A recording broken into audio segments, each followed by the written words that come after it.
gitu. Dan yang terakhir baru nih yang tadi sempat saya share juga ya, kita mungkin bisa share juga contoh case study interview tuh kayak gimana sih gitu kalau di startup.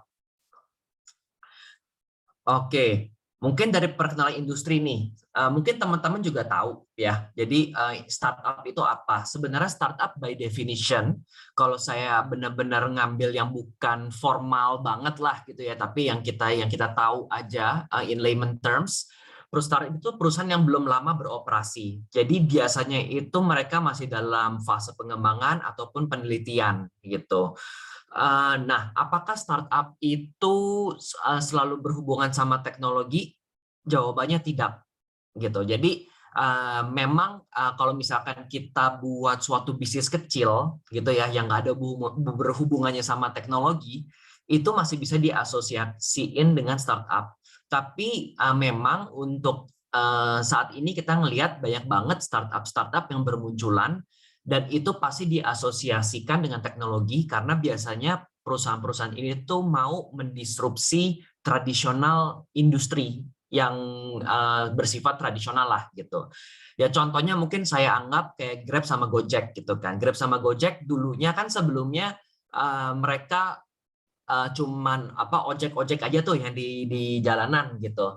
Cuman sekarang mereka ingin mendisrupsi industri ojek-ojek itu dengan memperkenalkan teknologi di mana nanti mereka bisa langsung order drivernya itu dari handphone mereka gitu. Jadi sering banget nih startup-startup yang sukses dan dilihat punya potensi itu biasanya cenderungnya diasosiasikan dengan teknologi gitu. Nah, untuk metriknya sendiri, biasanya untuk startup ini dia belum fokus dari sisi profitabilitas gitu. Jadi mungkin kalau teman-teman juga bisa lihat, contohnya saya nggak tahu angka yang terakhir ya, cuman contohnya kayak Bukalapak gitu ya. Kita tahu Bukalapak kan sekarang udah go public nih, teman-teman bisa beli sahamnya malah di platform-platform saham ya gitu. Dan kalau teman-teman buka laporan keuangan Bukalapak, itu tuh sebenarnya secara profitability-nya itu masih negatif. Masih benar-benar mereka bakar duit gitu, masih belum untung gitu. Tapi memang ada beberapa metrik yang sebenarnya jadi acuan dari perusahaan-perusahaan tersebut. Jadi biasanya itu lebih dari sisi penjualannya, bisa dari sisi jumlah pelanggannya, jumlah transaksinya. Jadi biasanya at the top level tuh. Jadi kita belum ngomong terkait keuntungan, tapi kita masih ngomong terkait dari sisi top levelnya, masih dari sisi penjualan yang belum dikurangin cost, masih dari sisi akuisisi customer-nya berapa, masih dari sisi berapa transaksi yang dikomplit dan lain-lain gitu. Nah, coba nih dari teman-teman sini coba chat deh. Ada nggak dari Grab, Gojek, Bukalapak, Tokopedia, OVO, dan logo di sini yang teman-teman kira-kira pingin kerja nih gitu atau pingin interested lah gitu kira-kira pingin bekerja di perusahaan ini. Boleh dong di chat, penasaran saya soalnya. Shopee, ayo ada lagi nggak?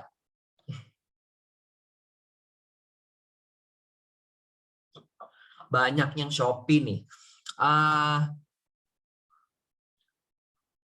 Mau dong saya volunteer nih satu orang Shopee siapa nih? Mungkin kalau boleh Sabrina Tiara boleh nggak di share ke kita gitu? Mungkin open mic sedikit aja. Kenapa sih mau kerja di Shopee?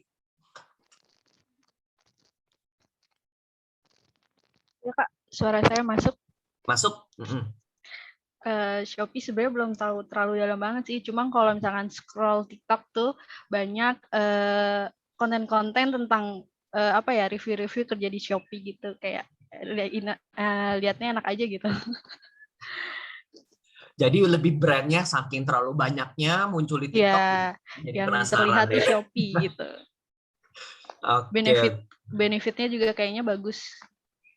oke. Thank you, Sabrina. Mungkin kalau dari saya pilih lagi Lulu Awanila nih. Lulu Awanila, kenapa mau kerja di Shopee?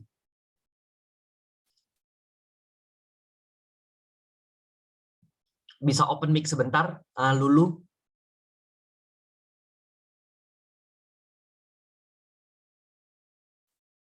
Oke, mungkin belum bisa open mic ya. Mungkin saya langsung ke Mahendra deh.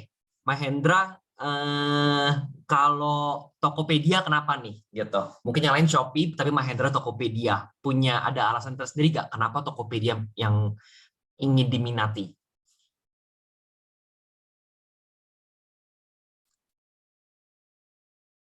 Dari Mahendra mungkin bisa open mic sebentar aja.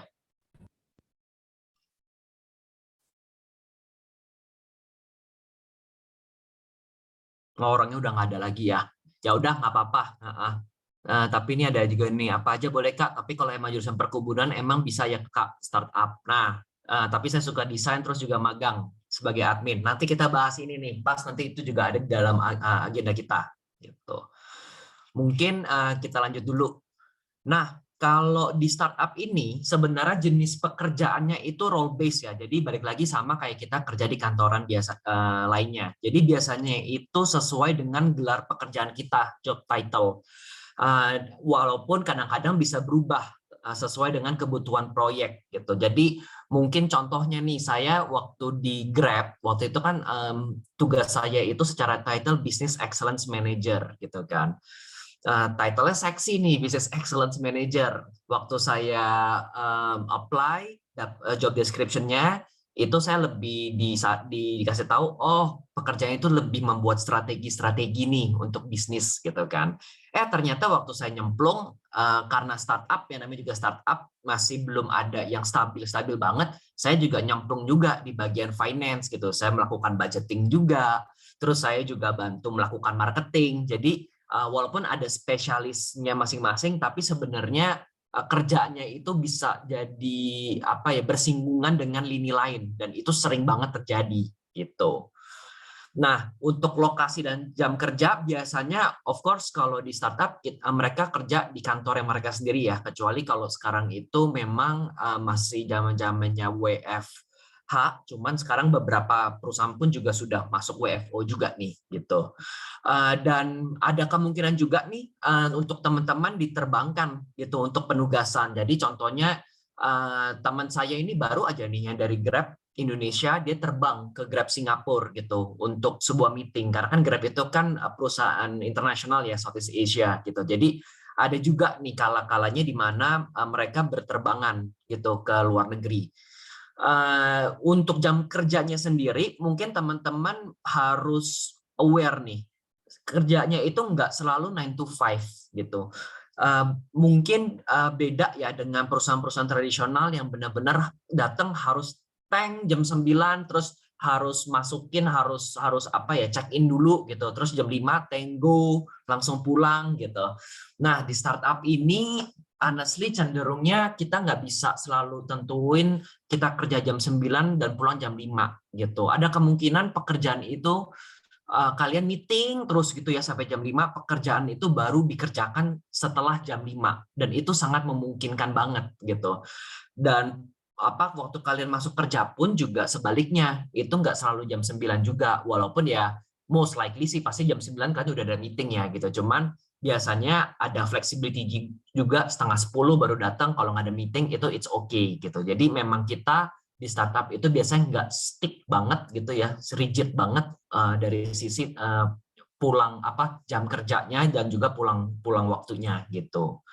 Dan untuk struktur tim itu relatif tetap ya. Jadi kalian biasanya mempunyai supervisor dan mempunyai tim sesuai divisi yang ditetapkan. Walaupun seperti yang saya sempat jelaskan tadi, kerjaan antar lini bisnis itu sangat memungkinkan. Jadi kalian juga bakal bekerja nih dengan divisi-divisi lain gitu kalau di startup, karena juga timnya juga biasanya juga masih mini-mini ya. Kalau misalkan masih mini-mini, startupnya itu juga masih belum besar, pasti kalian juga merangkup pekerjaan-pekerjaan lain gitu. Nah, tren startup ini berlanjut sampai kapan sih? Kalau menurut saya ya, startup ini tuh sekarang akan terus berlanjut gitu, karena kalau kita ngelihat sekarang banyak banget perusahaan-perusahaan venture capital gitu ya, venture capital yang mereka mau investasi sebenarnya di startup gitu.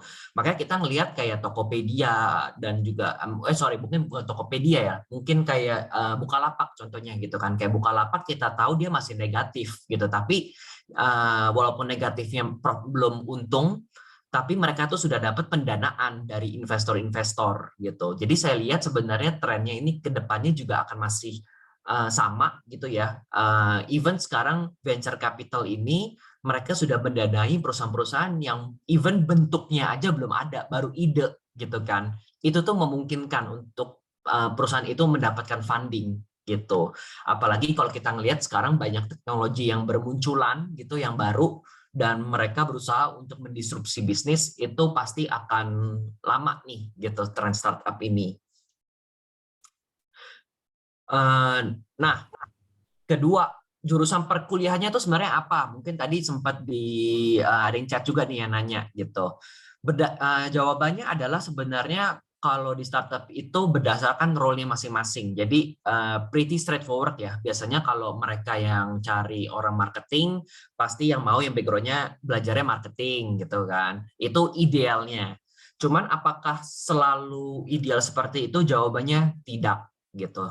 Jadi walaupun kalian tidak mempunyai background untuk untuk apply di posisi tersebut, itu tuh sebenarnya kalian bisa cantumkan atau jelaskan keinginan kalian di CV ataupun di cover letter gitu. Jadi itu ada beberapa tekniknya sebenarnya untuk kalian bisa memasukkan kata-kata keyword yang nantinya pun akan masuk ke sistem ATS tuh. Sistem ATS itu biasanya untuk screening CV.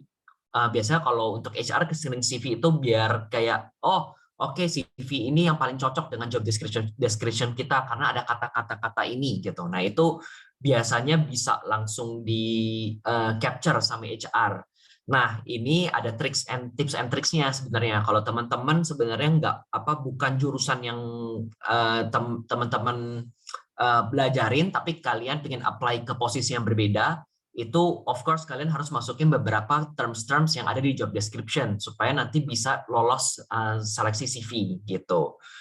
Nah, tapi selain itu kalian juga perlu internship nih gitu. Biasanya internship itu juga akan mendukung karena kita nggak ngelihat dari majornya doang ya, dari sekolahnya, tapi beberapa HR dan juga user itu mereka juga ngelihat dari internship apa yang kalian sudah lakukan. Karena balik lagi, dunia perkariran sama dunia perkuliahan itu totally berbeda gitu. Mungkin ada kesamaan, cuman nanti itu akan berbeda gitu. Dan kadang-kadang even saya sebagai pengurus di Konsul Aja, ketika saya menyortir CV, itu saya benar-benar melihat juga mereka sudah pernah bekerja di internship mana aja gitu. Mungkin mereka GPA-nya bagus gitu, tapi GPA bagus itu belum tentu mereka bakal do well di kerjaan mereka gitu, dan belum tentu mereka bisa mengerjakan pekerjaan yang diberikan. Jadi biasanya saya juga ngelihat juga mereka tuh pernah kerja di mana aja dan apa yang mereka kerjakan, dan waktu tahap interview saya gali lagi yang mereka kerjakan tuh apa. Jadi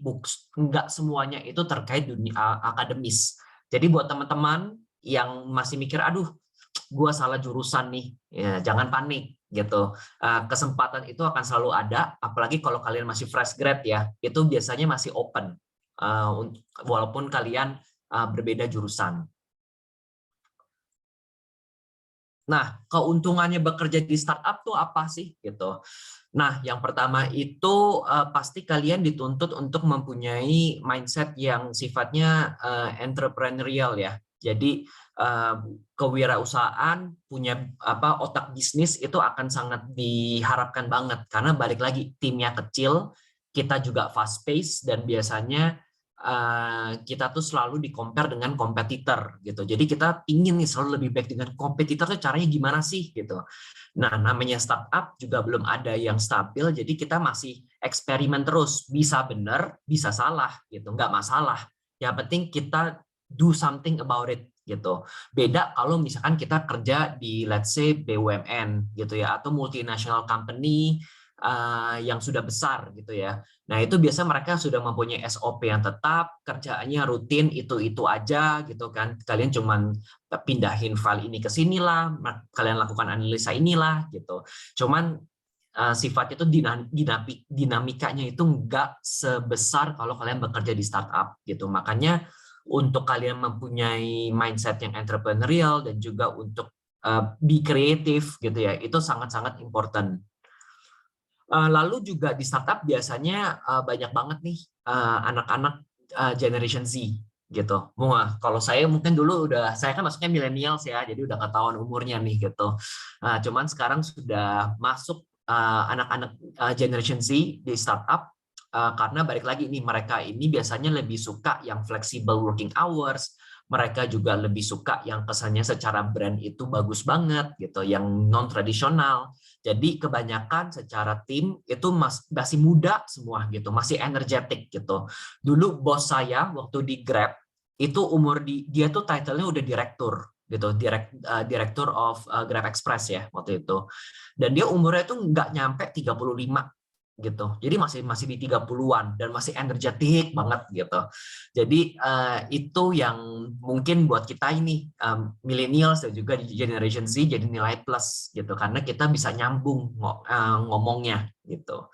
Lalu ada flexible working hours itu yang sempat tadi saya share ya sebelumnya. Dan yang terakhir biasanya ownership nih. Ownership ini biasanya dalam bentuk share gitu. Jadi biasanya sih ini diperuntukkan untuk level-level tertentu yang sudah lebih senior. Jadi mereka bisa mendapatkan biasanya itu ESOP, Employee Share Ownership Program.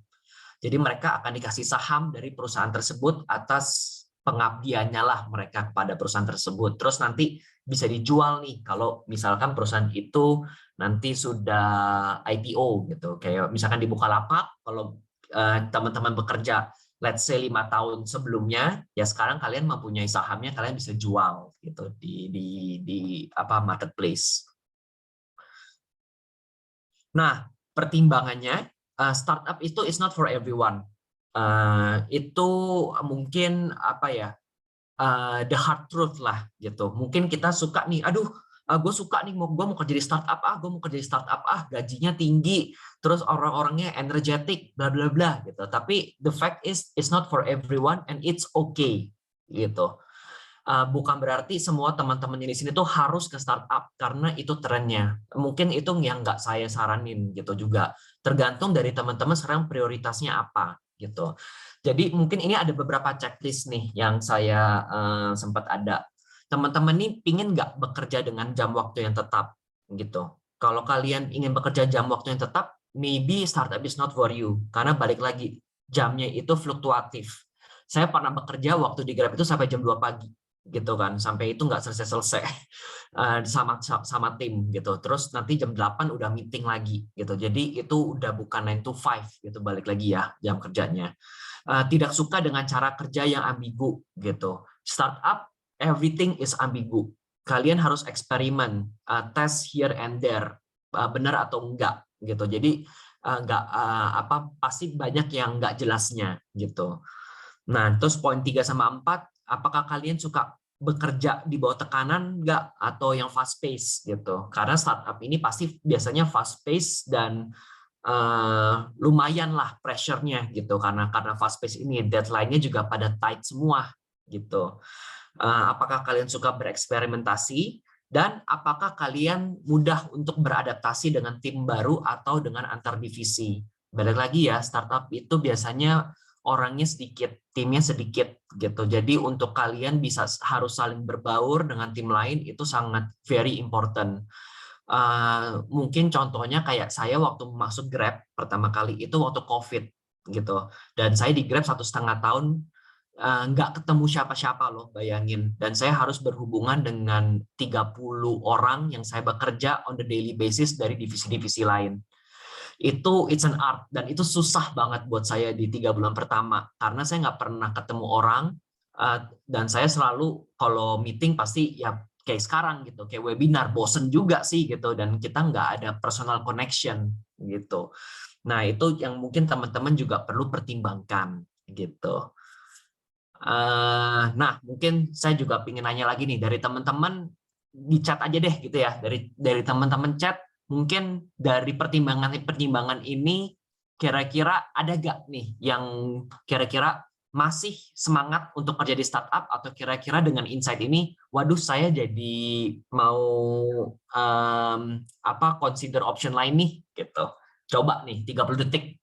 Teman-teman masih mau stay di startup atau kira-kira jadi pertimbangan untuk option lain gitu.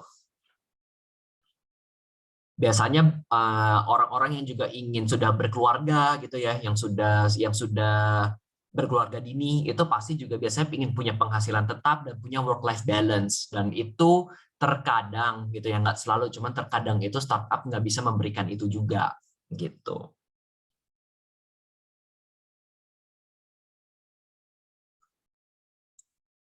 Ayo, ada yang mau ini nggak nih, share mungkin di chat atau di open mic.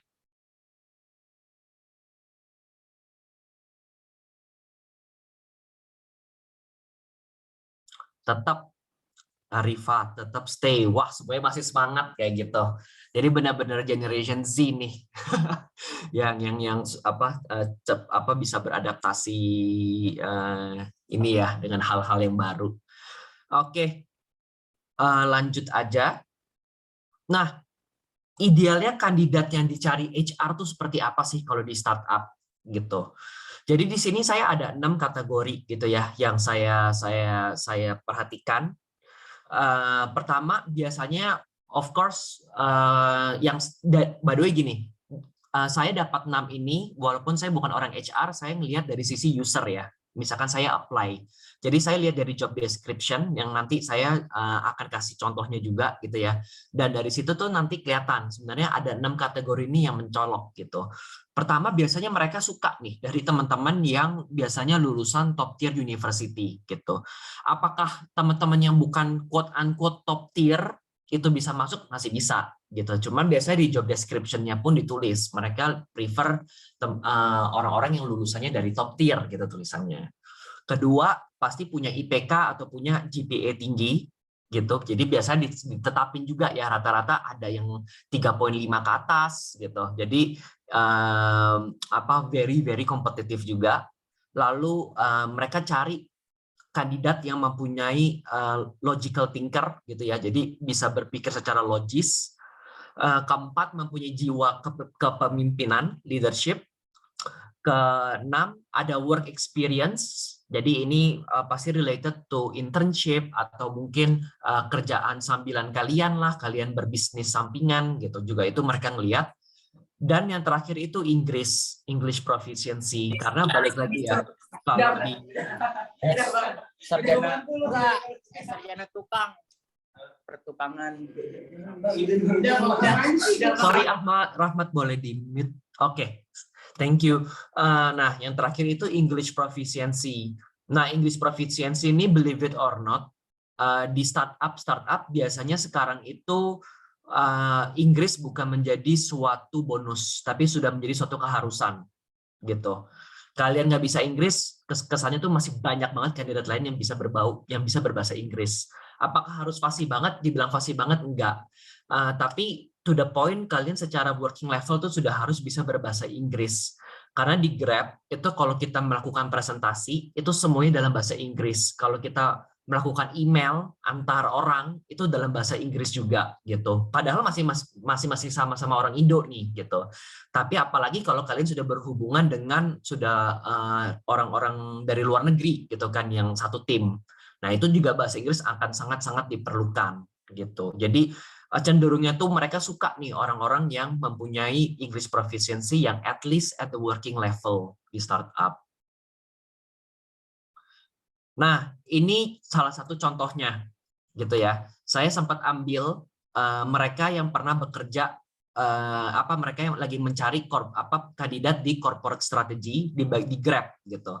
Jadi ini ada beberapa keywords ya. Jadi ada top tier university, ada fluent in English, terus ada highly proficient in quantitative analysis. Jadi ini masuk ke logical thinker gitu ya. Ini juga logical thinker nih, problem solving dan decision making skills. Lalu kalian juga lihat di sini ada lead project or meetings, jadi leadership dilihat juga. Dan ini mungkin bisa dilihat juga biasanya mereka suka melihat dari top consulting company gitu. Makanya tadi saya sempat share di awal-awal ya. Kadang-kadang tuh mereka di startup tuh suka kandidat yang mempunyai background dari consulting gitu. Karena kalau dari manajemen consulting biasanya mereka mempunyai cara berpikir yang sangat terstruktur dan sudah biasa bekerja secara ambigu gitu. Jadi ini contoh-contohnya nih gitu. Bukti-buktinya kenapa poin-poin yang di 6 ini itu sangat-sangat important ya gitu yang untuk dilihat oleh HR.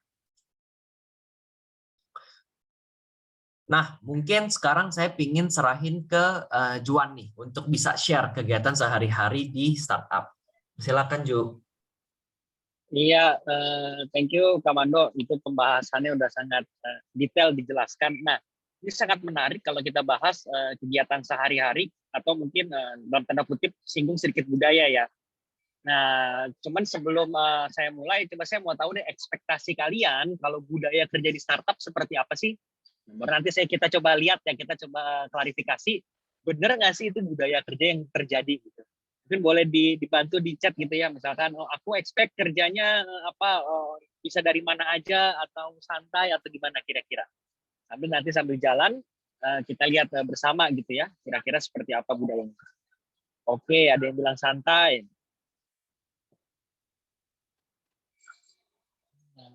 Free snack, oke. Kerjanya disediain makanan banyak gratis. Oke, kira-kira apa lagi nih? Banyak ini ya, fokusnya ke snack, ke makan ya.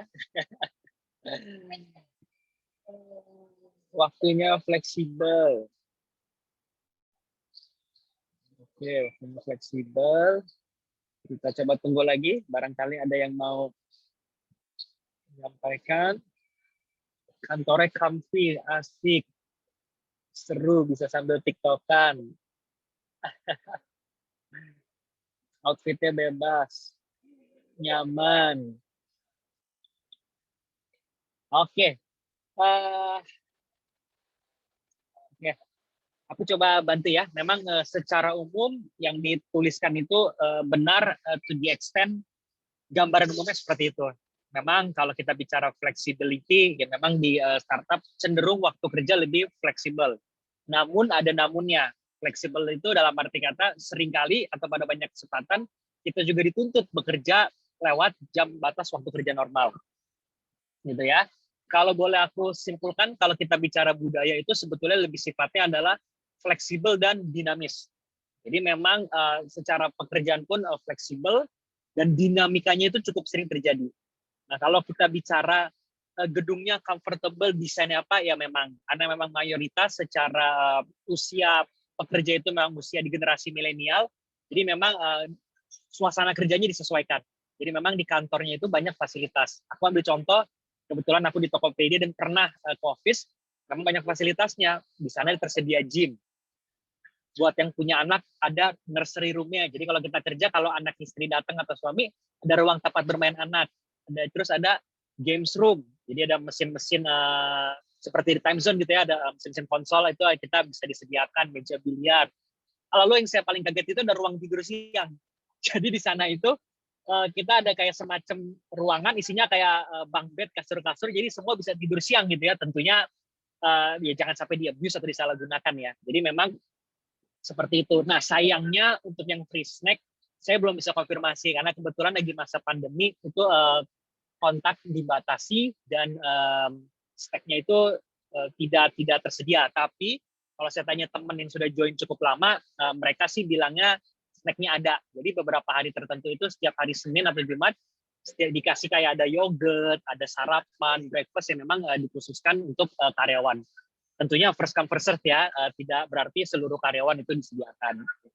Tapi kalau kita garis turun ke bawah lagi, memang secara budaya itu sesuatu yang dinamis, fleksibel, enjoyable, asik, secara ruangan kerja juga disesuaikan.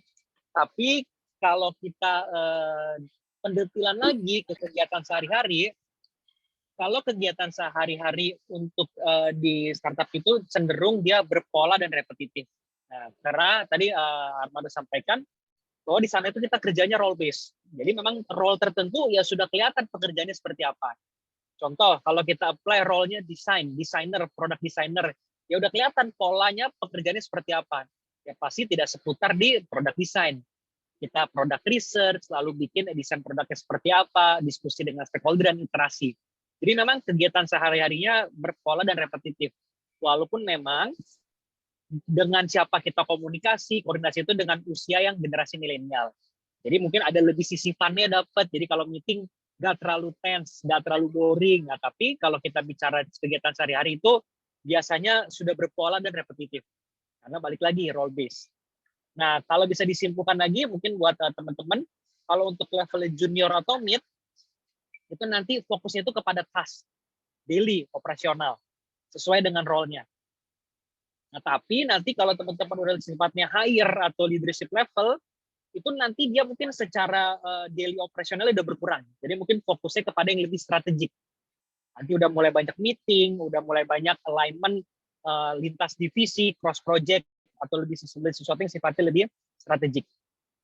Nah, kalau gambarannya memang waktu ini fleksibel ya. Memang kita di sini flexi working hour, tapi umumnya sih biasa rata-rata mulai jam 8, jam 9. Biasanya itu di awal kerja kita koordinasi internal, biasa kita daily sync up sama tim.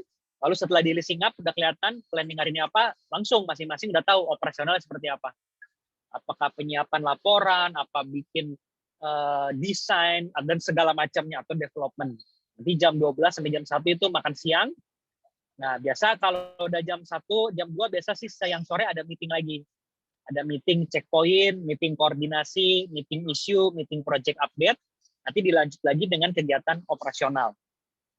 Nah, jadi kalau untuk junior mid memang mostly kebanyakan di kegiatan operasional. Ya, meeting itu tentunya ada, cuman mungkin tidak se-heavy atau tidak sepadat kalau kita memang sudah sifatnya higher atau leadership level.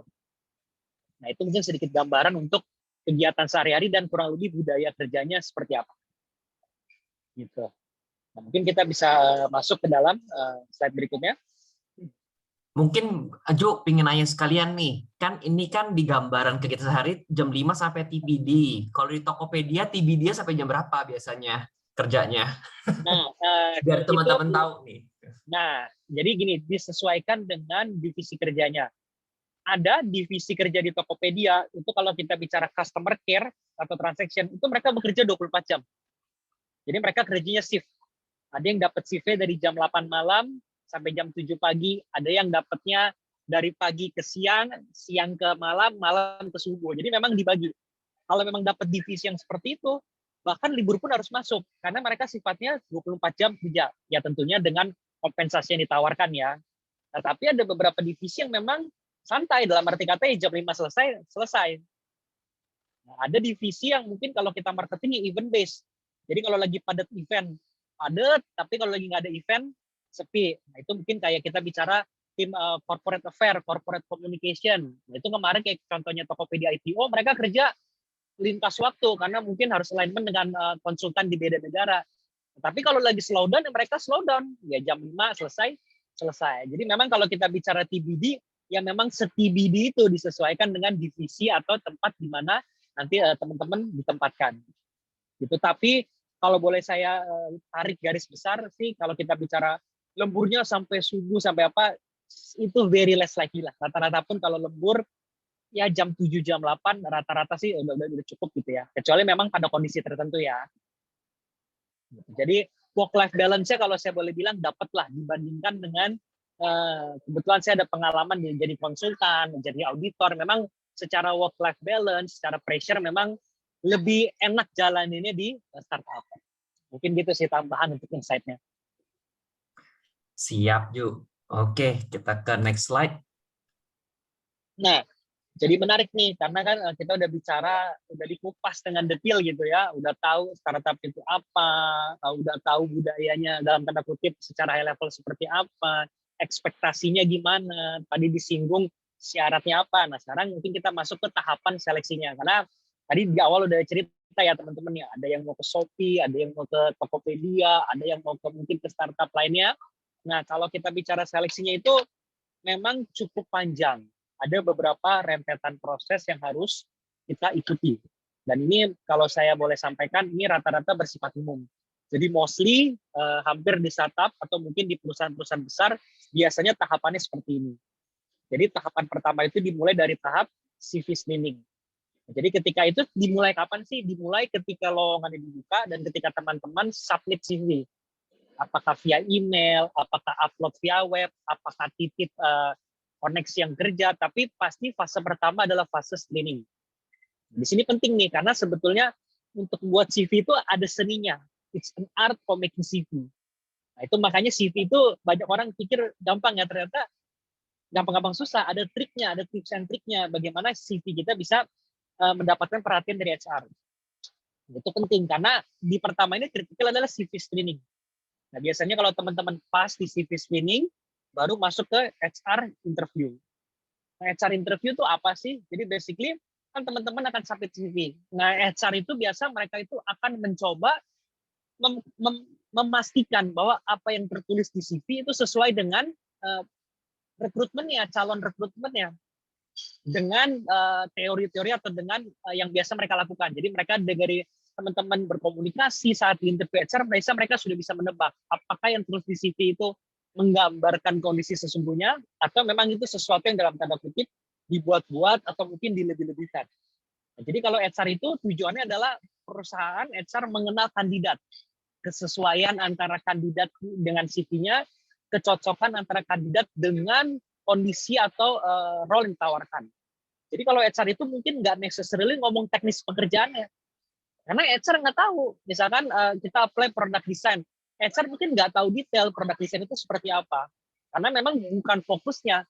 Fokusnya di HR adalah mengenal kandidat dan memastikan kebenaran CV. Baru kalau dari HR melihat, wah ini CV-nya dalam tanda kutip valid, absah, lalu kita ketika pembawaan interview juga cocok nih dengan culture atau budaya perusahaan yang mau, baru nanti masuk ke fase berikutnya, ke user interview. Nah, di sini kalau untuk user interview, baru interviewnya sifatnya teknis. Baru ini ngomong nih, role-nya nih, product designer, job description-nya, role and responsibility. Dan biasanya yang menginterview kalian adalah either yang nanti akan menjadi atasan kalian atau menjadi tim kalian. Nah, makanya di sini harus kadang dites juga chemistry-nya, dites juga teknisnya. Bener nggak, paham nggak dengan pekerjaan ini, dengan role ini. Nah, baru setelah melewati user interview, masuk ke tahap terakhir. Masuk ke dalam offer dan kontrak. Jadi biasa saat ini akan ada surat penawaran dari perusahaan, ya biasa berisi penawaran termasuk paketnya gitu ya, compensation package dan juga untuk hal-hal lainnya. Nah, di sini nih sifatnya two way. Jadi kadang kalau ada kontrak tawarkan itu sifatnya kita bisa melakukan negosiasi juga. Nah, itu mungkin gambaran gitu ya. Nah, teman-teman familiar nggak dengan proses ini? Ada yang mau diklarify? Ada beberapa pertanyaan ya. Kita coba, aku coba lihat ya.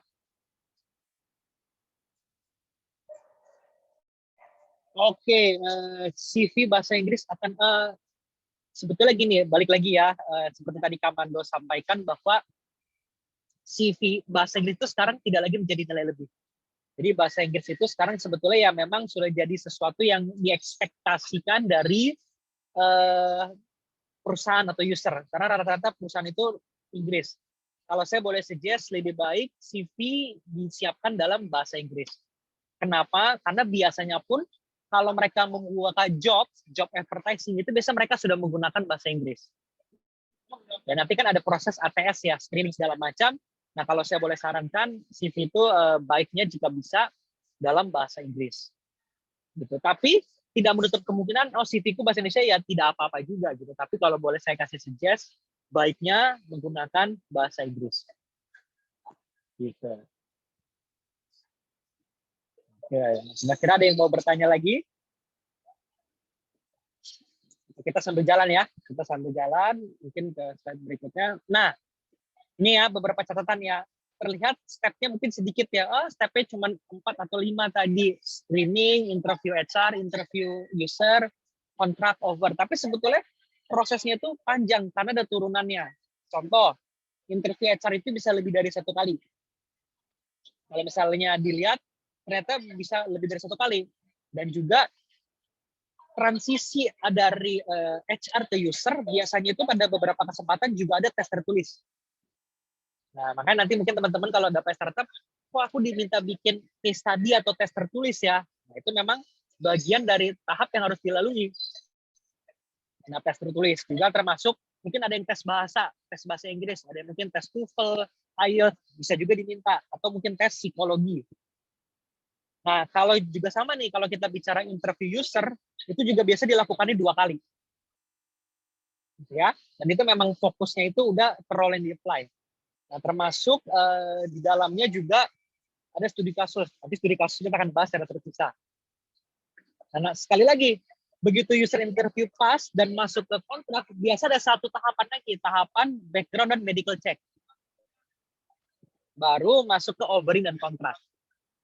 Nah, di dalam itu ingat ya, ada boleh negosiasi. Misalkan, oh aku keberatan nih dengan terms yang diajukan, dengan jam kerja, dengan compensation package, itu bisa dinegosiasikan. Nah, dengan melihat cakupan proses itu, rata-rata proses rekrutmen itu membutuhkan waktu 2 minggu sampai dengan 1 bulan. Bahkan kalau saya boleh bilang, 1 bulan paling cepat. Karena jeda dari interview satu ke interview lainnya bisa 1-2 minggu, karena menunggu ketersediaan jadwal. Jadi, teman-teman jangan kaget, Pak, aku kayaknya kesannya nggak lama ya, nggak dijawab ya. Karena memang prosesnya cukup panjang, dan teman-teman memang kadang-kala harus melewati tahapan waktu yang relatif lama. 2 minggu, sebulan, bahkan kondisi tertentu bisa sampai 2 bulan. Kalau untuk posisi-posisi kunci atau posisi-posisi strategis. Gitu. Oke, mungkin kita masuk ke topik berikutnya. Nah, ini nih, ini penting sekali nih. Ini saya lihat trennya rata-rata, mungkin ini nggak hanya ke startup ya, beberapa perusahaan besar atau untuk role tertentu, kalau teman-teman familiar CEO office, corporate strategi, business development, biasanya mereka sudah melakukan interview berbasis studi kasus. Gitu ya. Case study interview umumnya berlaku untuk consulting, startup, beberapa jabatan, dan balik lagi, mungkin untuk jabatan tidak disebutkan, mau kerja di manapun harus melewati fase itu. CEO office, corporate strategy, business development. Nah, itu biasanya tuh harus melewati interview berbasis studi kasus. Nah, studi kasus itu apa sih? Studi kasus itu merupakan salah satu metode yang umum digunakan untuk menguji kemampuan analisa dan kerangka berpikir sebelum mengambil keputusan. Jadi, studi kasus ini tujuan ini untuk mengetes kemampuan analitik, kemampuan problem solving. Jadi, ini untuk benar-benar ngetes bagaimana kita melakukan analisa, memecahkan sebuah masalah, problem solving skill. Jadi, yang tujuan ini mau ngetes problem solving and analytic. Nah, pertanyaan ini mungkin general dan mungkin nggak ada hubungannya dengan pekerjaan di apply. Misalkan kita apply jadi corporate strategi untuk Grab.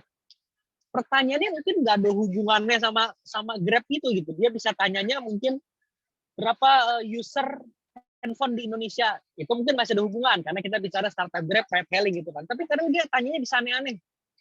Kamu rumahnya di mana? Di tertentu. Nah, kamu waktu kemarin kira-kira lewat berapa lampu merah? Kamu ada kira-kira di Jakarta ada berapa jumlah ATM? Kadang-kadang bisa tanya pesawat Airbus itu kira-kira bisa masuk berapa gajah? Itu pertanyaan kadang-kadang yang mungkin nggak ada hubungannya. Kembali lagi, yang diuji adalah bagaimana kita berpikir problem solving dan analitik. Nah, sekarang kita akan coba contoh ya, belajar ya, sama-sama ya. Boleh dibantu di next slide. Contoh, misalkan kita lagi apply, lalu ditanya sama usernya, coba dong kamu tolong jelaskan berapa sih jumlah pengguna mobile phone di Pulau Jawa. Kalau kita nggak ada pengalaman, pasti langsung panik nih, karena di pikiran kita, pasti kita pikir pengen tahu jawaban yang benar. Saya dulu waktu pertama di tes itu, saya masih ingat ditanya, ini jumlah handphone. Saya langsung panik, karena di otak saya langsung berpikir, mesti jawaban yang benar nih, berapa nih, karena kita berpikir, penanya udah punya jawabannya harus berapa nih. Tapi setelah dipelajari, ini tuh kita tidak dites jawaban akhir. Jadi jawaban akhir kebenaran itu bukan inti dari tes ini. Inti dari tes ini adalah bagaimana kita menyiapkan kerangka berpikir untuk memecahkan masalah ini. Nah, jadi saya kasih tips, balik lagi jangan pikir fokus, aduh angkanya harus benar, akurat. Enggak. Tapi bagaimana kita menyiapkan kerangka berpikir. Nah, biasanya ada beberapa tips and trick. Biasa kita mulai dari pendekatan yang makro, yang general. Baru kita turunin dan spesifik turunin menjadi jawaban yang reasonable. Balik lagi ya, belum tentu benar, tapi setidaknya ini dijustified dengan kerangka berpikir dengan asumsi seperti apa. Nah, jadi kalau mungkin ini kita mulai dari asumsi, oh kita ambil dulu deh jumlah penduduk di Indonesia ada berapa sih? Katakanlah 250 juta. Nanti kita bilang sama interviewernya, yuk ini kurang lebih jawabannya ya, saya asumsi penduduk Indonesia 250 juta. Lalu saya asumsi yang di Pulau Jawa 40%. Pasti nanti dia tanya, kenapa 40%? Nah, kita mesti justified. Oh, karena saya asumsi katakanlah ekonomi itu berpusat di Pulau Jawa dan Sumatera, makanya saya ambil 40%. Benar atau salah, balik lagi, bukan itu tujuan utamanya. Tapi bagaimana kita menyiapkan kerangka berpikir yang terjustified. Cukup reasonable kan kalau kita ambil 40%, karena memang kegiatan ekonomi berpusat 40%, 50% di Pulau Jawa dan Sumatera. Lalu kita ambil lagi, dari 40% itu kan nggak mungkin semuanya pakai handphone kan. Masa anak usia 1 bulan, 2 bulan, dia mungkin belum memiliki, tapi mungkin sudah memakai, punya orang tuanya. Lalu kita kerucutin lagi. Saya asumsi deh generasi yang pakai handphone itu generasi usia aktif, milenial, 12 sampai 65 tahun. Saya ambil lagi, mungkin ini kira-kira 60%. Dari mana 60%? Saya kasih justified. Oh, karena Indonesia itu sekarang piramida usia itu yang lagi prime-nya. Banyak terfokus di usia yang 12 sampai 65. Lalu saya asumsi lagi, satu orang, satu handphone. Rata-rata, memang ada yang 2, ada yang 3, tapi saya ambil rata-rata satu orang satu. Baru turunlah ke jawaban. Oke, jadi jawaban saya ini adalah dari 250 juta penduduk, 40% di Pulau Jawa, 60% yang punya handphone, satu orang, satu handphone. Sehingga muncullah jawaban 60 juta. Apakah benar atau salah? Ingat, jangan kita ketrap. Bukan tujuan dari pertanyaan ini, tapi tujuan dari tes ini adalah bagaimana kita memecahkan sebuah masalah dengan kerangka berpikir kita dan yang justified dan reasonable.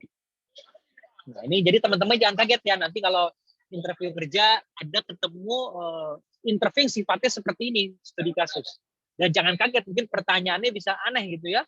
Jumlah lampu merah, jumlah ATM dan segala macamnya. Gitu. Nah, mungkin saya mau cek dulu nih di chat kira-kira teman-teman familiar nggak sih dengan studi kasus seperti ini?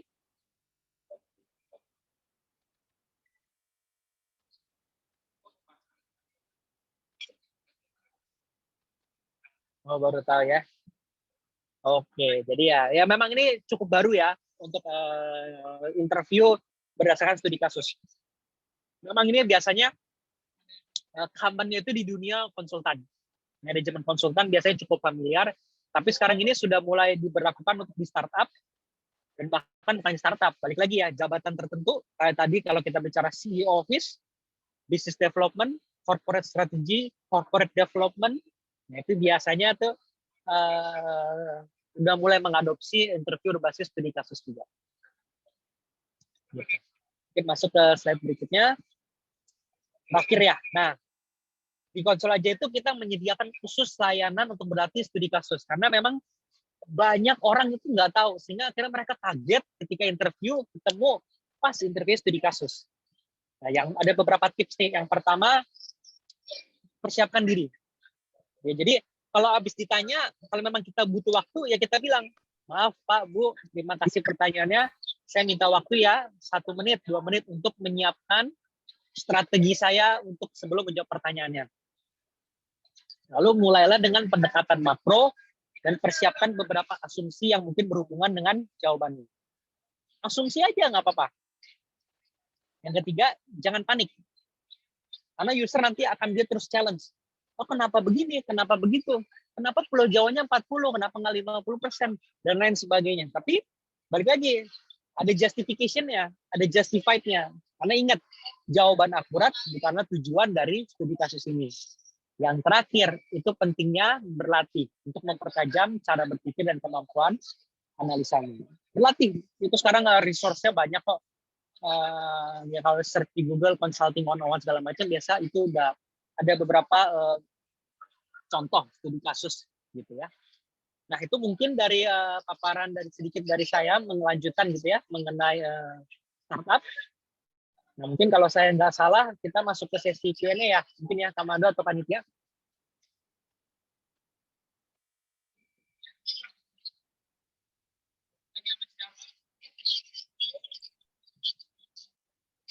Oke, mungkin kita masuk ke sesi Q&A ini udah beres. Nah, ini kita pingin mengharuskan nih ada yang nanya gitu. Pasti orang-orang teman-teman penasaran juga nih. Mungkin cara teman-teman beradaptasi di dunia startup, apalagi kalau teman-teman sudah generation Z gitu kan. Cara itu gimana? Terus cara memaintain work life balance gimana gitu. Nah, mau dong nih dari teman-teman ada yang nanya nih gitu, open mic aja mungkin sifatnya, jadi kita juga bisa saling ngobrol jadi lebih interaktif ya gitu. Dan ini feel free untuk tanya hal apapun ya, there's no wrong question gitu, jadi ditanya aja.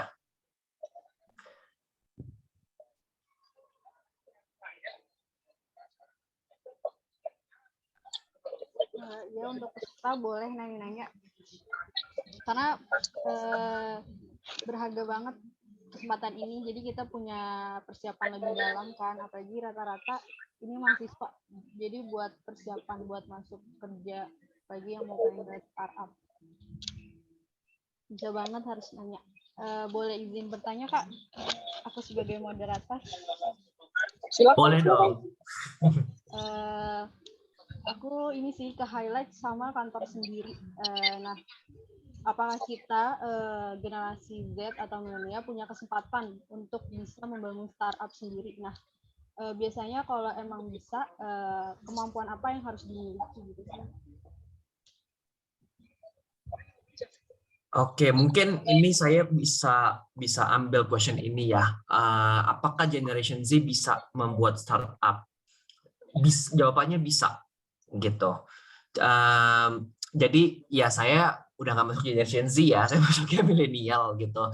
Cuman ya itu Konsul aja pun tuh baru gitu kan. Jadi sebenarnya kalau semakin early sebenarnya kalau kalian tahu kalian passionate ingin membuat startup itu bisa gitu. Nah sebenarnya apa sih kemampuan yang kira-kira dibutuhkan gitu ya, apakah itu startup atau kalian mungkin sebagai wira swasta pebisnis gitu. Sebenarnya kalau dari saya itu pekerjaan akan jauh lebih gampang kalau kalian mempunyai networking gitu. Jadi kalian itu nggak work hard tapi kalian work smart gitu. Dan itu juga to be honest untuk saya masih struggle gitu. Jadi saya pun juga masih trial and error juga gitu. Gimana sih cara membuat networking dan mempertahankannya dengan baik gitu dan menambah networking yang baru gitu. Tapi kalau tanpa networking pun bisa dikerjakan gitu. Tapi skill setnya tuh biasanya itu kalian pokoknya harus lapar, hungry for the better gitu. Saya punya quote ya yang saya suka terapin ke diri sendiri, be content but don't settle gitu. Jadi kalian boleh puas tapi kalian jangan merasa that's it gitu loh. Maksudnya kalian prinsipnya tuh cukup udah berhenti sampai sana aja. Kalau kalian sudah achieve target 10, kalian harus mau achieve lagi target 20 ke depannya. Kalau udah 20, 40, udah 40, 80. Jadi selalu kalian mempunyai aspiration target yang never ending gitu loh. Jangan senang dengan hanya bekerja sudah mencapai dalam suatu titik gitu. Dan kedua yaitu punya target sih, punya angka dan punya target. Karena kita kalau cuma ngomong ya udah deh saya mau bisnis saya sukses gitu, tapi kita nggak tahu nih targetnya suksesnya dari berapa lama, target penjualannya berapa banyak gitu kan. Itu nanti jadi kita juga nggak punya tolak ukur. Jadi segala sesuatu pun kalau kalian bisa kuantifikasi gitu. Itu kalau dari saya. Kak, terima kasih. Jadi kita punya kesempatan tapi peluangnya rada panjang ya Kak? Betul. Dan balik lagi ya, startup itu resikonya juga kalian harus mapan juga secara financial gitu, karena ya kita tahu mau itu startup atau bisnis kecil-kecilan pasti di bulan-bulan pertama kalian jarang lah yang untung gitu kan, pasti pengeluaran kalian lebih banyak daripada pendapatannya gitu. Jadi kalau kalian belum rasanya siap untuk menempuh jalur jadi wira swasta gitu ya, mungkin saya sarankan mungkin bisa bekerja dulu, mencari pengalaman, dapat penghasilan, ditabung. Nanti kalau kira-kira sudah bisa lebih nyaman nih gitu, baru terjun ke dunia startup. Oke Kak, terima kasih. Ini juga di kolom chat ada yang nanya dari Dewi Pusparini. Pertanyaannya, mendirikan startup memang tidak mudah. Banyak perintis yang jalan di tempat bahkan gagal dan menyerah begitu saja. Apakah ada tips bagi untuk memulai bisnis startup dan bagaimana cara meyakinkan investor agar tertarik pada investasi di startup yang kita bikin? Juan mau, Ju? Ya mungkin sedikit hint gitu ya, maksudnya bahkan di Tokopedia pun kebetulan saya ikut juga dari proyek besar di Tokopedia untuk bikin startup baru lagi ya lini usahanya. Memang perjalanannya panjang gitu ya. Yang paling penting saya boleh bilang sih jangan menyerah gitu ya, dalam arti kata ya kalau teman-teman ngikutin dunia startup itu semua founder itu hampir sedikit sekali yang memang at one go itu jadi semua. Artinya sekali ngomong ke investor jadi semua itu hampir nggak ada. Bahkan Pak William pun kalau dilihat itu juga dia harus berapa kali ditolak, harus lewat beberapa steps gitu ya. Jadi kalau saya boleh bilang, kalau Mando bilang be settled but do not be content, ya saya malah bilang there is no instant way lah. Ya, everything takes time. Dalam hal ini artinya just go with the process. Kadang-kala ketika proposal investasi ditolak investor, justru itu mengajarkan kita bagaimana ke depannya supaya lebih prepare, lebih bagus lagi. Jadi kalau memang yang paling penting adalah jangan menyerah. Tapi balik lagi, tadi Kak Mando sampaikan, harus ada batasnya juga, karena at the point of time kita harus be realistic juga gitu. Kalau memang the business doesn't work, it is what it is gitu ya. Makanya tadi Mando sampaikan, startup itu secara finansial juga mesti diperhatikan. Gitu ya. Jadi jangan menyerah, dan mesti pinter-pinter baca situasi market, networking, dan itu memang kadang it just comes with experience. Saya pun juga pribadi masih belajar nih, apalagi mungkin Kak Mando ya ketika merintis konsul aja mungkin bisa sambil cerita juga gitu. Oke, terima kasih Kak Juan. Berarti intinya harus tetap berusaha dan terus belajar, karena nggak ada yang nggak mungkin selagi kita mau usaha. Mungkin kalau boleh tambahin sedikit nih ya, Sabrina. Jadi ini nih pertanyaan kedua ya, bagaimana cara meyakinkan investor agar pada tertarik investasi di startup. Ini very interesting gitu, karena ya to be honest, saya juga belum punya pengalaman yang banyak lah terkait ini. Cuman basically you know your business secara teknikal. Mungkin kalau teman-teman bisnis di sini tahu ada 4P. Price, marketing, price, promotion, place, sama apa tuh, lupa satu lagi gitu. Tapi kalian intinya harus tahu gitu loh. Maksudnya oke, produk kalian apa, bagusnya di mana, dan kalian tuh menjawab kebutuhan apa di pasar gitu.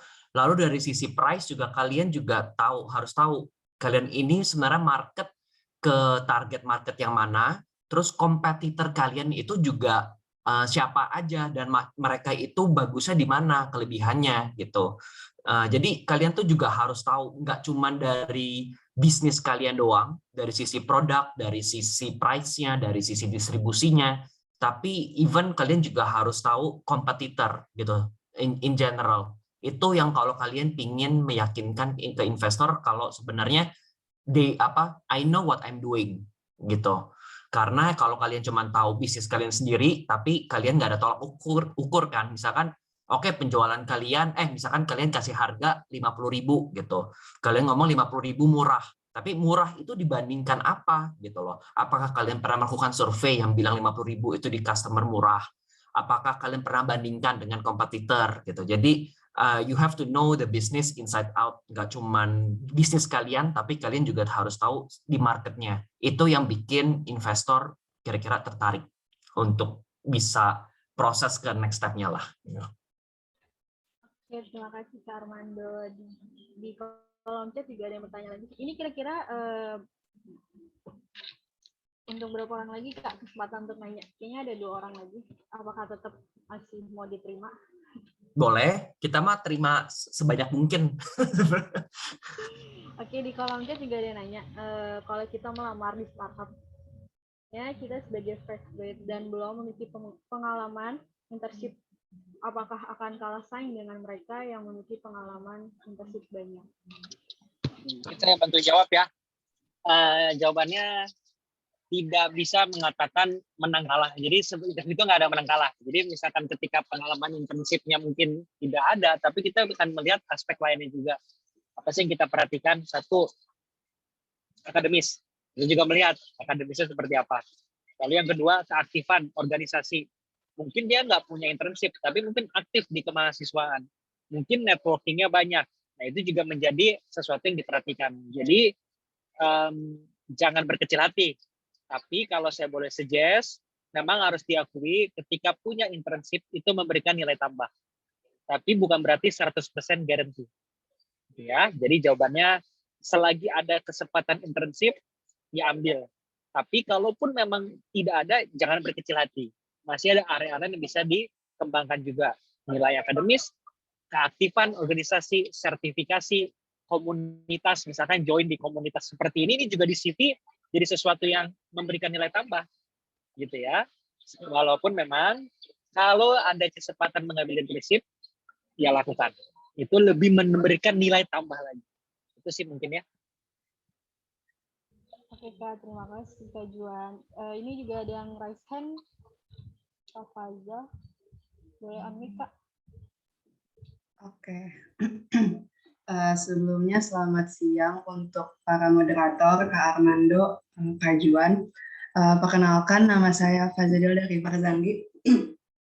Jadi seperti yang sama-sama kita ketahui, akhir-akhir ini kan ada PHK massal ya di dunia startup, salah satunya dari Zenius atau Link Aja itu bahkan bisa sampai 200-an karyawan. Saya ingin bertanya, apakah fenomena itu menunjukkan tidak resistennya perusahaan startup, dan apakah fenomena itu bisa jadi penyebab penurunan tren terhadap dunia startup? Terima kasih. It's a very tough question. Jadi thank you Basa pertanyaannya nih. Mungkin nanti Juan bisa bantu juga dikit-dikit ya. Cuman kalau menurut saya, maksudnya tren startup balik lagi ke definisi startup yang di awal ya. Startup itu cenderung mereka punya keuntungan itu negatif gitu. Mereka tuh belum profit. Mereka masih kesannya pengeluaran mereka lebih banyak daripada pendapatan mereka gitu. Jadi memang cenderungnya nih kita yang sebelum saya masuk ke dunia startup lah, pasti kita cenderung nih, aduh kalau saya mau ke startup, ini rasa bisa nggak stabil nih, bisa kapan-kapan gue kena PHK nih gitu. Karena satu dan lain hal gitu. Karena balik lagi, mereka ini kan juga masih dalam fase pengembangan, masih bereksperimentasi gitu kan semuanya gitu. Jadi that risk is always there gitu. Beda sama kayak kalian masuk ke BUMN lah. Kalau udah BUMN kan kesannya sudah lebih aman, sejahtera lah gitu semuanya gitu.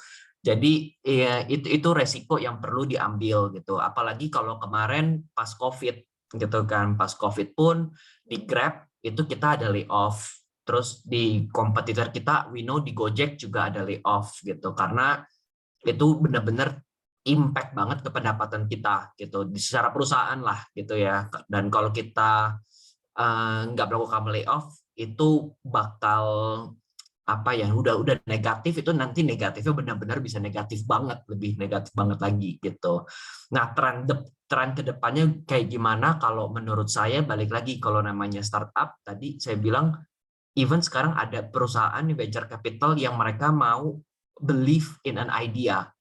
Not even perusahaan gitu loh, belum jadi tapi idenya pun itu sudah diinvest gitu. Jadi ada tuh venture capital yang memang ngincarnya tuh dari sisi ide gitu.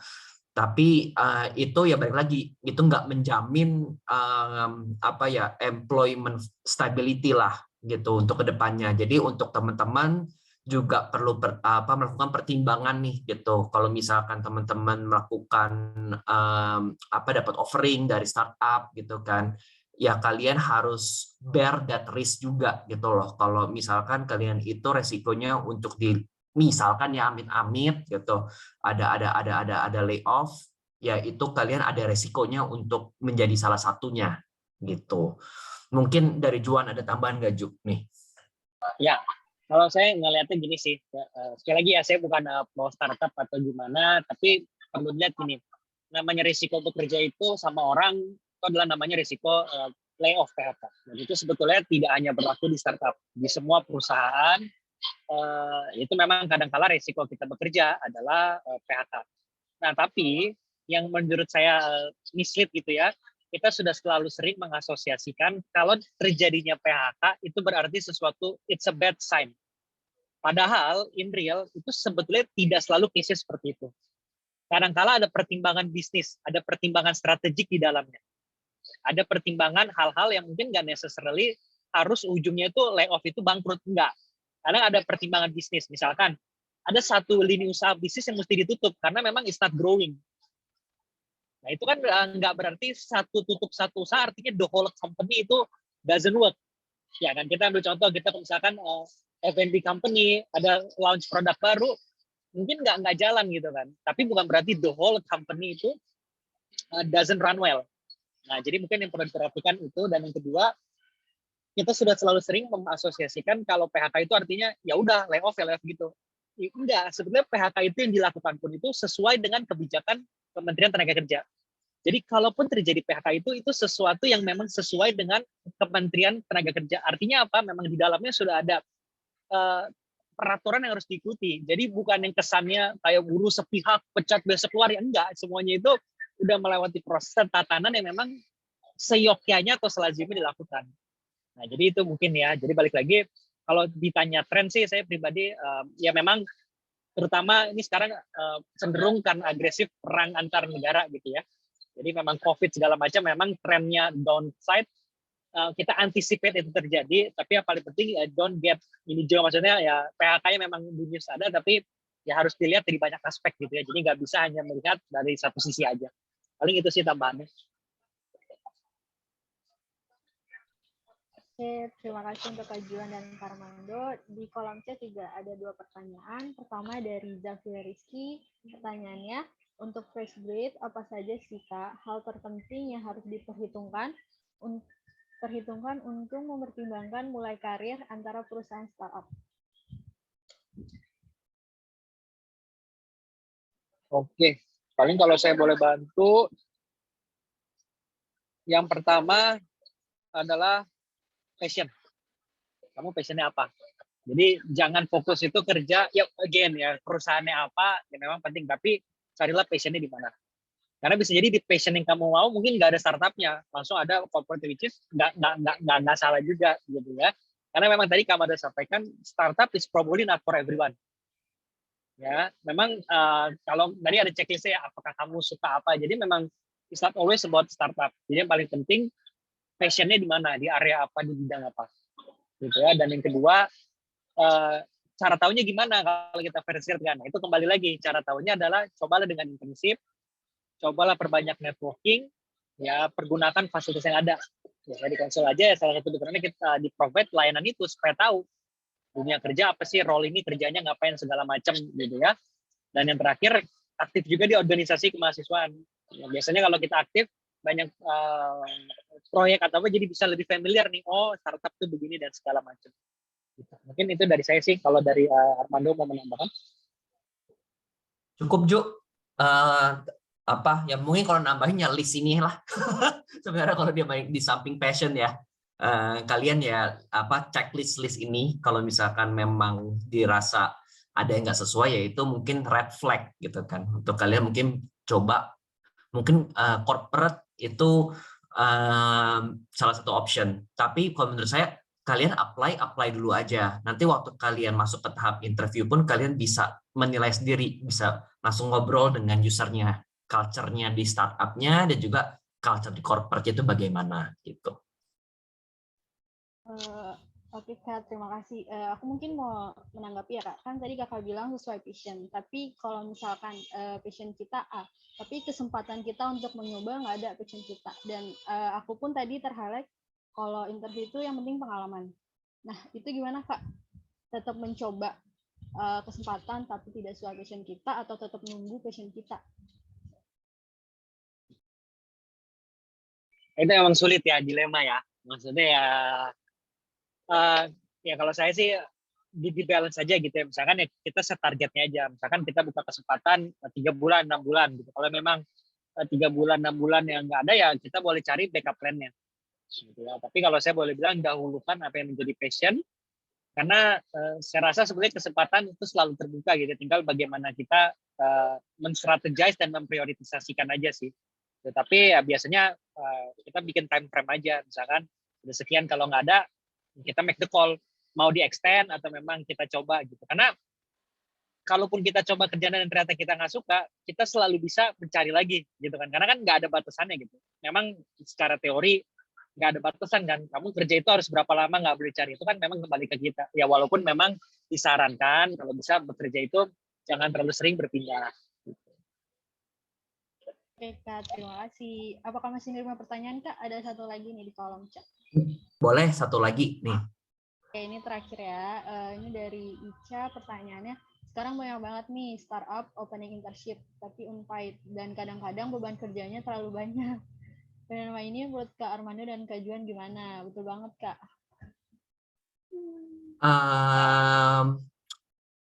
Kalau saya lebih lihatnya begini sih. Internship, kalau kita ngomong dalam sisi internship ya. Internship itu sebenarnya untuk teman-teman belajar sebenarnya dari perusahaan tersebut gitu. Kalau saya lihat, misalkan kalau saya ngomongnya secara logika gitu ya, internship by definition itu sebenarnya dari perusahaan tidak ada obligasi untuk memberikan bayaran. Itu by David, menurut saya bukan ahli hukum, cuman sepengetahuan saya itu gitu. Tapi kalau misalkan ada paid, itu pun yang di secara term itu bukan gaji, tapi lebih sifatnya uang saku gitu. Jadi bisa uang transportasi, allowance gitu kan. Itu yang mungkin bisa dibilang paid-nya gitu. Nah, mungkin kalau saya balik ke pengalaman saya waktu saya masih kuliah, saya benar-benar waktu saya cari internship, saya bukan cari bayarannya berapa gitu. Beda ketika saya mungkin sudah full time gitu ya. Waktu full time mungkin monetary itu jadi lebih important. Cuman ketika saya internship, saya tahu sebenarnya secara skill set saya belum bisa punya apa-apa yang saya bisa contribute ke company. Saya juga di internship ini lebih kesannya lebih belajar, bukan saya memberikan sesuatu ke company juga gitu kan. Jadi itu yang saya lihat nilai-nilai benefit kualitatif yang saya dapetin gitu. Ada gak nih hari-hari yang saya ngerasa aduh ini kerjaan banyak banget gue dibayar aja kagak? Ada gitu. Cuman balik lagi kalau saya ngelihat lagi ya dengan hasilnya sekarang, itu pengalaman saya internship dan pengalaman saya by the way kebanyakan unpaid. jarang yang paid juga gitu. Tapi itu benar-benar waktu saya lulus kuliah, itu saya send CV, maksudnya lumayan cepat dapat panggilan gitu. Dan yang saya yakin itu salah satu faktornya ya karena saya rajin sebenarnya mengikuti internship itu, terlepas itu paid itu tuh ataupun tuh unpaid. Jadi kalau menurut saya lebih disyukurin aja sih gitu, karena kita masuk internship aja it's a selection kan, not everyone itu bisa langsung masuk. Kalau kalian bisa masuk, kalian lebih mikir ke benefitnya sih gitu. Kalian bisa put itu di CV.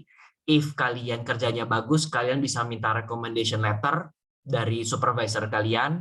Kalian bisa minta, biasanya itu juga ada endorsement di LinkedIn juga gitu. Jadi ada benefit-benefit kualitatif yang nggak cuman monetary gitu, yang kalian juga bisa pertimbangkan gitu, yang rasanya jauh lah lebih besar daripada monetarinya tersebut gitu. Mungkin dari Juan untuk penutupan dari terakhir gak nih Ju, tambahan? Ya setuju sih kalau saya ya again gitu ya, artinya tidak mengecilkan teman-teman, maksudnya bukan artinya uang nggak penting, tapi saya boleh bilang kalau untuk internship saya boleh suggest the knowledge is much more valuable than the monetary benefit. Ya, karena balik lagi dari sisi perusahaan pun juga dalam tanda kutip ketika mereka buka internship adalah mereka memberikan knowledge gitu, maksudnya knowledge transfer is the main point of internship gitu kan, karena kan it comes with at the end of the day gitu ya, kalian kalau mau dapat kerja nanti dengan salary besar kan harus ada knowledge-nya kan gitu. Jadi balik lagi saya mungkin echoing Kamando, kalau boleh suggest it's okay lah at least for internship kalaupun memang unpaid, selama memang perusahaan yang menawarkan itu legit, valid, credible, dan role-nya pas, saya boleh suggest take it aja, karena the knowledge is much more valuable compared to the monetary benefit. Oke Kak, terima kasih untuk kajian dan Kak Armando, dan mungkin diskusinya saya tutup dan saya kembalikan ke MC.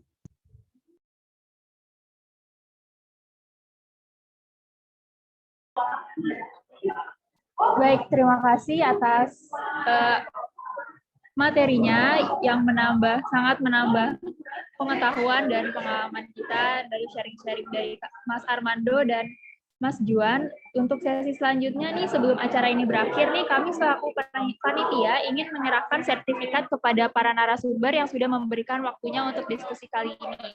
Nah, sertifikat ini akan diberikan kepada Mas Armando Chandra dan Mas Juan Alexander Lesmana. Untuk moderator mungkin bisa di-share screen. Untuk operator mungkin bisa di-share screen.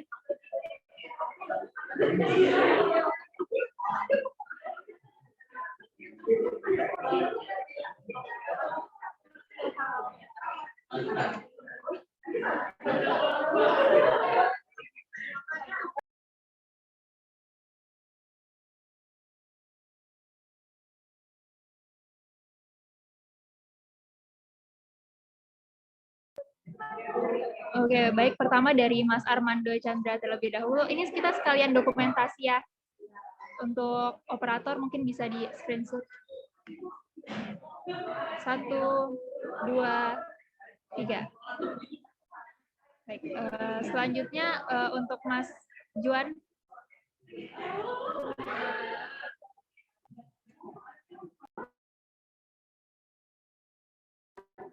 Oke, dokumentasi ya. 1, 2.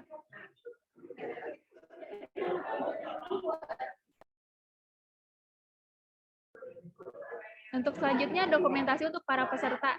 Mungkin oke. Mungkin bisa yang lain bisa on cam dulu ya, kita mau dokumentasikan acara ini.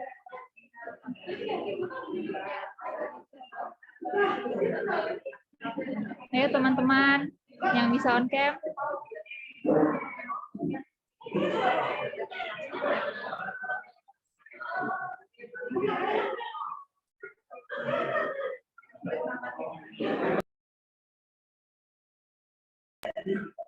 Oke, mulai ya. 1, 2. Ayo lagi, sekali lagi. 1, 2. Oke, udah.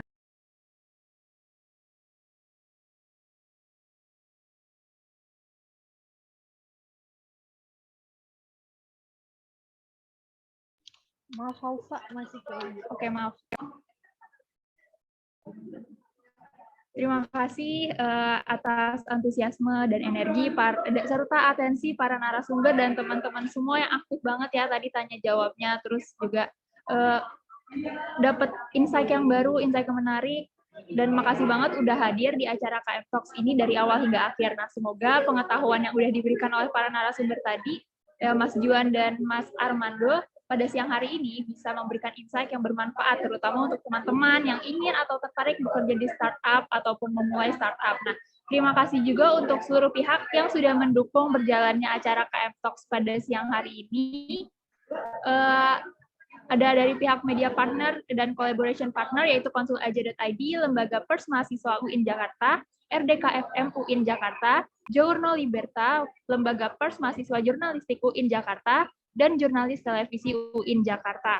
Nah, untuk teman-teman bisa isi link feedback dulu yuk di di scan aja bisa, nanti bisa isi link, dan yang isi link bisa dapat door prize yang menarik. Dan tadi juga sudah diingatkan di room chat ya, teman-teman boleh share nih acara ini di IG story, dan jangan lupa untuk tag kejarmimpi.tangsel dan konsulaja.id, dan kalian bakal dapat door prize yang menarik. Sekian dari saya. Jadi terima kasih banget ya sekali lagi untuk teman-teman yang sudah berpartisipasi aktif dalam diskusi kali ini, dan para narasumber yang hebat dan keren. Tetap semangat dan selalu jaga kesehatan. Saya Anissa Nova, pamit undur diri. Sampai jumpa di lain kesempatan. Assalamualaikum warahmatullahi wabarakatuh. Terima kasih semua. Thank you ya semuanya. Selamat Ya, makasih, hari Mas. Sabtu dan hari Minggu. Enjoy the holidays. Ya, selamat malam mingguan.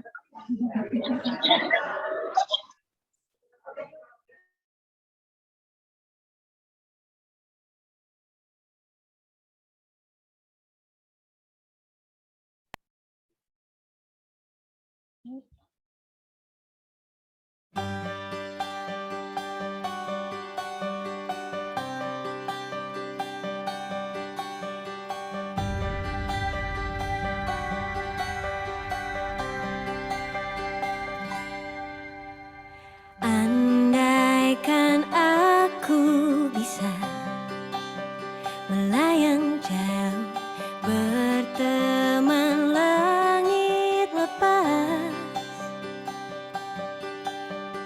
Terkadang kita lupa, dunia ini tak akan selamanya menunggu kita menaklukkan ragu. Beranikan diri, kan ku kejar mimpi, dan ku terbang tinggi. Tak ada kata tidak, ku pasti bisa, kan ku